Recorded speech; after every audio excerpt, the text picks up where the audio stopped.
श्री हनुमान अंक। श्री आदर्श भक्त श्री हनुमान जी। जग कारण तारन भव भंजन धरनी भार, की तुम अखिल भुवनपति लीन मनुज अवतार। अध्यात्म रामायण में भी लगभग ऐसा ही वर्णन मिलता है। इसके अतिरिक्त भगवान श्री रामचंद्र जी भाई लक्ष्मण श्री लक्ष्मण से हनुमान जी की विद्वता की सराहना करते हुए कहते हैं, लक्ष्मण देखो, यह व्यक्ति ब्रह्मचारी के वेश में कैसा सुंदर भाषण करता है। अवश्य ही इसने संपूर्ण शब्द शास्त्र बहुत प्रकार से पढ़ा है। इसने इतनी बातें कही, किंतु इसके बोलने में कहीं कोई भी अशुद्धि नहीं आई। वाल्मीकि रामायण में तो श्री राम ने यहाँ तक कह दिया है कि इसने अवश्य ही सब वेदों का अभ्यास किया है, नहीं तो यह इस प्रकार का भाषण कैसे कर सकता।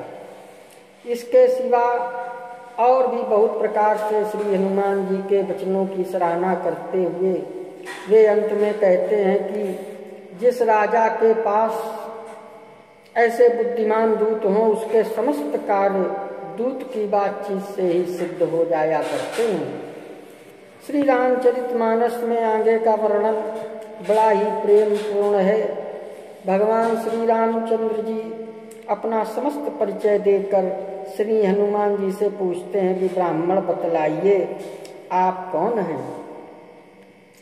यह सुनते ही हनुमान जी श्री राम को भली भांत पहचान कर तुरंत ही उनके चरणों में गिर पड़े।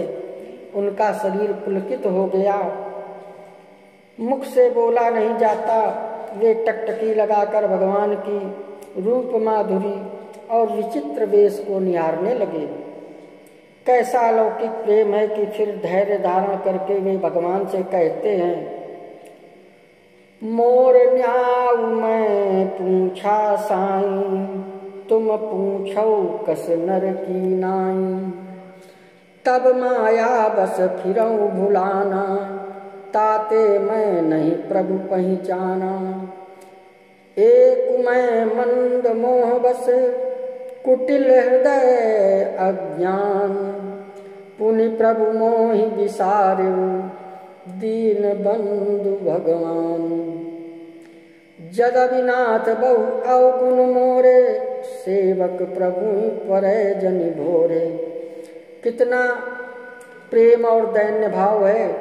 इसके बाद विनय पूर्वक सुग्रीव की परिस्थिति बतलाकर दोनों भाइयों को अपनी पीठ पर चढ़ाकर वे सुग्रीव के पास ले जाते हैं।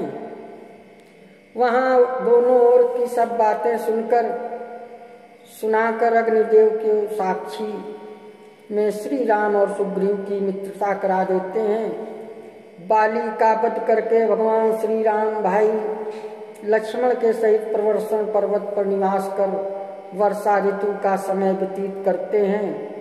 उधर सुग्रीव राज्य ऐश्वर्य और स्त्री आदि के मिल जाने से भोगों में फंसकर भगवान के कार्य को भूल जाते हैं। यह देखकर श्री हनुमान जी राजनीति के अनुसार सुग्रीव को भगवान के कार्य की स्मृति दिलाते हैं और उनकी आज्ञा लेकर वानरों को बुलाने के लिए देश देशांतरों में दूत भेजते हैं। कैसी बुद्धिमानी है। ये था श्री हनुमान अंक में आदर्श भक्त श्री हनुमान जी। अगर आप हमारे चैनल में नए आए हो तो सब्सक्राइब कर लें, लाइक करें, शेयर करें। जय श्री राम।